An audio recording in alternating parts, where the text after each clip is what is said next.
Hello, Harmony Heroes, and welcome back to the Music in Our Homeschool podcast. I'm your host, Gina Mayo. Today we're talking about one of the most beloved holiday traditions in the world, the Nutcracker by Peter Ilyich Tchaikovsky. Whether your family has seen it live on stage, watched a movie version, or simply heard the familiar strains of Dance of the Sugar Plum Fairy floating through a store at Christmas time, the Nutcracker has become completely intertwined with the holiday season. But here's the surprising thing. The Nutcracker was not always a hit. In fact, when it first premiered, critics didn't love it at all. So how did a modest Russian ballet turn into one of the world's most enduring symbols of Christmas joy? Today we'll uncover that story.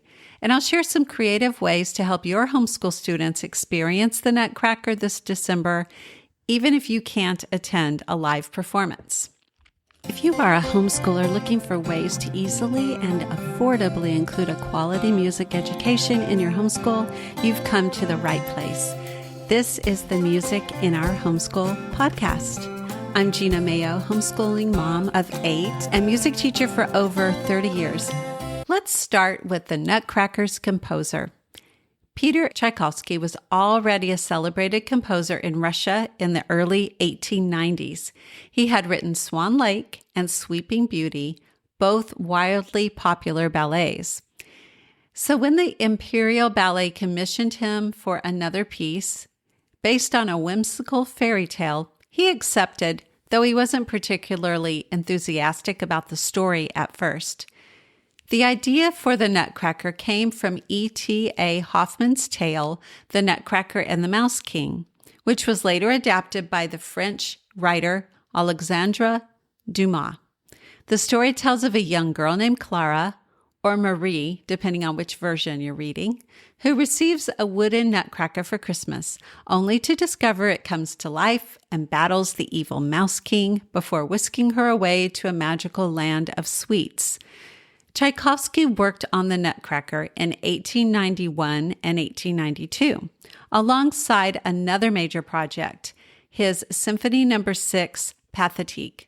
He even traveled to Paris to acquire one of the first celestas, a brand new keyboard instrument that produces that delicate bell-like sound that we now associate with the Dance of the Sugar Plum Fairy. You also hear it in Hedwig's theme from John Williams. The Nutcracker premiered in St. Petersburg on December 18, 1892. The audience liked parts of it, but critics found the story confusing and thought the dancing children were unnecessary. No one could have predicted that a century later, the Nutcracker would become the most performed ballet in the world and an essential part of Christmas celebrations. So how did this Russian ballet become a Christmas classic in the United States? The music came first, even before the full ballet was performed widely.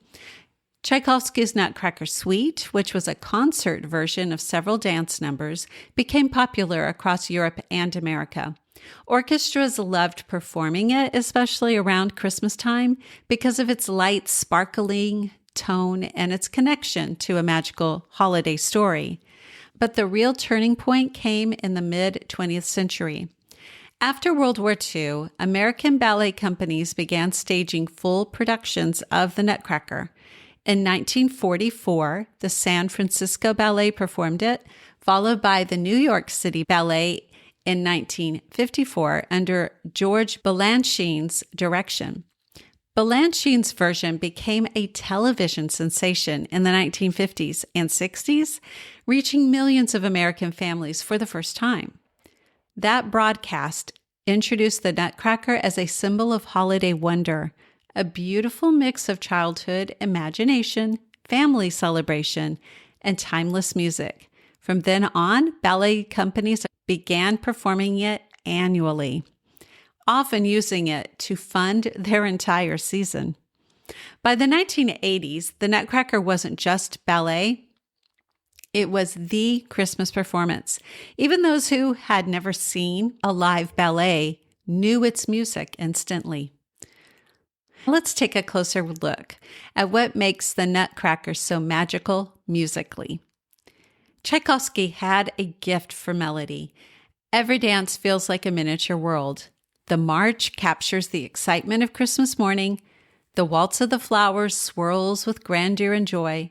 And of course, Dance of the Sugar Plum Fairy introduces a sound unlike anything else, that shimmering celesta, dancing delicately above the orchestra. He also used a wide variety of instruments to paint sound pictures: flutes for the airy snowflakes, brass for the toy soldiers, and rich strings for the waltzes. It's a perfect opportunity to help your students listen for instrumentation and tone color. Even the structure of the ballet, from Clara's real-world Christmas Eve to her dreamland adventure, mirrors the imaginative power of childhood. Now let's talk about how to bring the Nutcracker into your homeschool this December. If you're doing Christmas school, where you take a break from your regular curriculum and do something more festive, the Nutcracker is a perfect fit. Here are a few easy ways to explore it. One, you can watch a performance together. Find a local ballet company, or you can stream one online. You can even compare versions like Balanchine's New York City Ballet production to the Bolshoi Ballet or the Royal Ballet.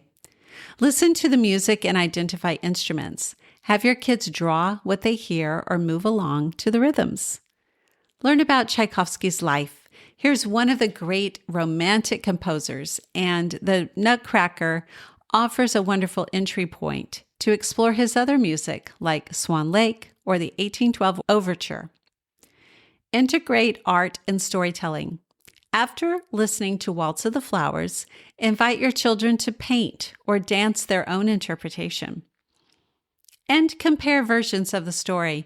You could read the original Hoffman story or Dumas's retelling and talk about how Tchaikovsky's music changes the mood and adds emotion. And of course, if you want a structured, ready-to-go way to do this, I have some perfect options inside Music in Our Homeschool. Head over to the show notes and description to find the link.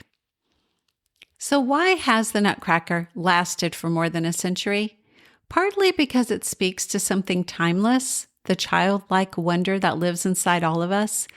Each December, audiences gather to relive the magic: the glittering Christmas tree, the swirling snow, the unforgettable music. For children, it's often their very first exposure to classical music or to ballet, or both. And for families, it's a tradition that brings everyone together: grandparents, parents, and kids, year after year. When we study the Nutcracker in our homeschools, we're not just learning about music history, we're passing along an experience that connects generations and sparks creativity. So this December, whether you're watching the ballet, listening to the music during Christmas school, or using one of the lessons from the Music of Christmas online course, take a moment and notice the details, the instruments, the melodies, the sense of joy that fills the air.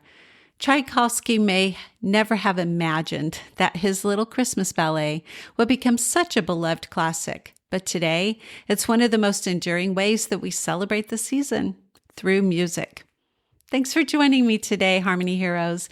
Be sure to check out the accompanying blog post for more teaching ideas, listening links, and a peek inside my Music of Christmas course. And until next time, keep making music a joyful part of your homeschool.